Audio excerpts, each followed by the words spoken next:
For Malaysia, like other developing countries, one of the government's top priorities is to provide an efficient supply of affordable homes. It is part of an effort to ensure the well-being and upward mobility of Malaysians.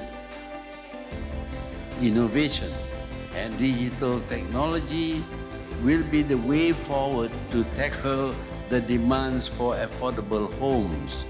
The use of digital industrialized building system will help the government to meet its target of 1 million affordable homes over a period of 10 years.